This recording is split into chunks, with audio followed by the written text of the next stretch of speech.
you a very simple question. Please. No, wait. Please, look, this is Supreme Court. Wait, hold on. This is Supreme Court here. Hold on a second.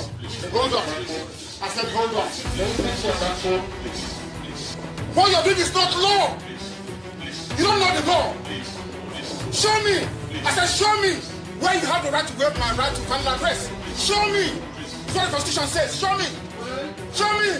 You cannot show me. You cannot show me. You cannot show me because you don't know the law. Anybody standing in trial or coming to try me is a terrorist. That's what their law says. Section what, sir?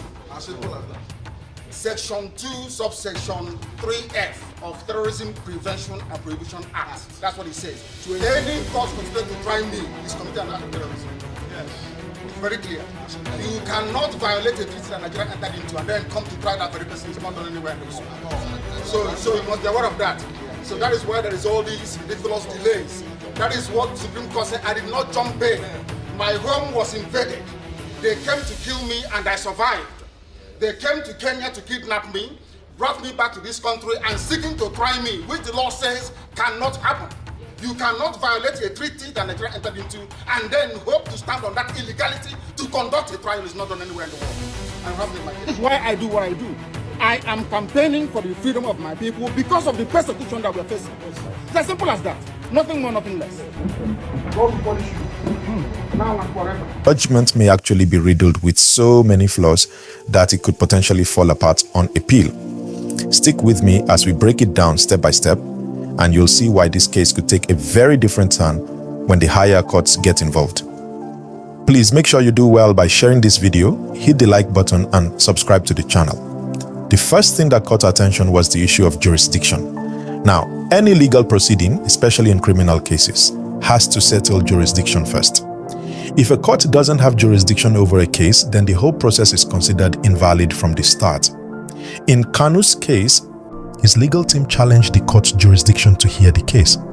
But instead of addressing that key question first, Justice Omotosho proceeded with the case. Experts in the field have pointed out that this is a major flaw. No case should move forward without resolving jurisdiction. It's a basic legal requirement. If this isn't fixed, it renders the entire judgment null and void. Big issue right comes the issue with the objections. The judge gave clear instructions to the defense to include all their objections, like jurisdictional issues, in the final written address. But when it came time for the defense to present these objections, the court blocked them from submitting their final addresses. Now, you have to understand, blocking a party from raising valid objections during a trial, especially those that are related to fundamental rights like jurisdiction, is a clear violation of the defendant's right to a fair hearing. And if a trial happens without fair hearing, the judgment automatically faces a very serious risk of being overturned. So that's another red flag in this case. Then there's the matter of key defense motions that were completely ignored.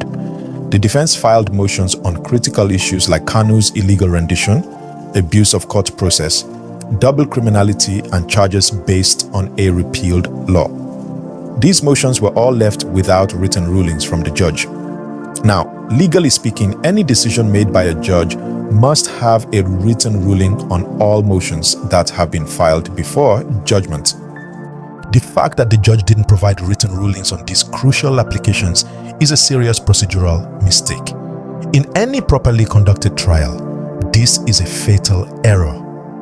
One of the most shocking aspects of this case is that Kanu was made to plead under a law that had already been repealed, the Terrorism Prevention Act of 2013. The judge himself acknowledged that the law had been repealed, but still he allowed the charges to proceed under it. That's just plain wrong. You can't charge someone under a law that no longer exists. Legally, a repealed law cannot be used to sustain any criminal charges. It's a clear violation of the legal system, and it makes the whole process invalid. Moving on, we have to talk about section 36 to 12 of the Nigerian Constitution. The Constitution makes it very clear that no one can be convicted of a crime that isn't clearly defined in an existing law. However, in Kanu's case, the allegations made against him, like planning to bomb foreign embassies during the EndSARS protests, were never included in the original charge. And not only that, but these allegations also lacked any concrete evidence. The court didn't have any witnesses or credible support for these claims.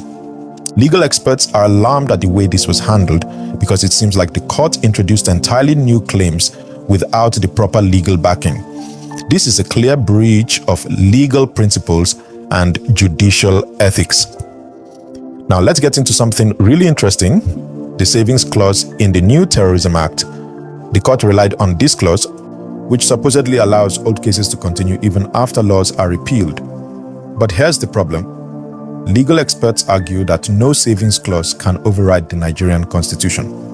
A repealed law remains repealed, period. The court essentially tried to use an expired law to convict someone, which is just not how the legal system works. This undermines the constitution and raises serious concerns about the judicial process in politically sensitive cases like this one. We also can't ignore the double criminality test, which should have been a part of this case. Since the government alleged that Kanu committed crimes in Kenya, Nigerian law requires that the alleged crimes must also be crimes in Kenya. But guess what? There was no evidence presented showing that Kanu's actions were criminal under Kenyan law. No police reports, no witnesses, no documentation, and yet the court proceeded as though this essential test wasn't necessary. That's a massive issue for Kanu's legal team, and it makes the case even weaker. Now, all of this brings us to one of the most serious violations, the denial of fair hearing. The fact that the court blocked final addresses, ignored valid objections, and failed to rule on key motions all amounts to a denial of fair hearing. Nigerian law is very clear on this. If a trial does not respect the right to a fair hearing, the judgment is automatically void. This is where the rubber meets the road. If Kanu's legal team pushes this in the appeal, they have a very strong argument that the case should be thrown out entirely. Then we have to talk about the judge introducing claims with no evidence. For example, the claim that Kanu planned to bomb foreign embassies. There were no witnesses, no evidence, and no charges related to this in the initial case. This should never have been introduced into the case. It's completely out of place, and it raises serious questions about the impartiality of the court. Introducing unsupported allegations like this violates judicial ethics and shows a lack of objectivity. So, when you add up all of these flaws, jurisdictional errors, constitutional violations, reliance on repealed laws, and the introduction of baseless claims, experts are saying this judgment is on shaky ground. Legal analysts believe that when this case goes to appeal, it is highly unlikely that the judgment will stand. In fact, they are predicting that Kanu could walk free based on the numerous legal missteps in this trial. Now, let's zoom out for a moment. This case is not just about Nnamdi Kanu. It's about the larger issue of judicial accountability and the importance of upholding constitutional safeguards in politically sensitive cases. If these kinds of errors go unchecked, it can undermine trust in the judicial system, especially when it comes to high-profile cases like this one. The Nigerian public is watching closely to see if justice will truly be served or if political interests will continue to interfere with the legal process. At the end of the day, this case raises some serious questions about the state of the Nigerian legal system. Can we really trust the courts to deliver fair judgments in politically charged cases? Are the rights of citizens being protected, or is the judicial system being manipulated for political gain? These are the big questions that need to be answered in the coming months as the case moves through the appeal process.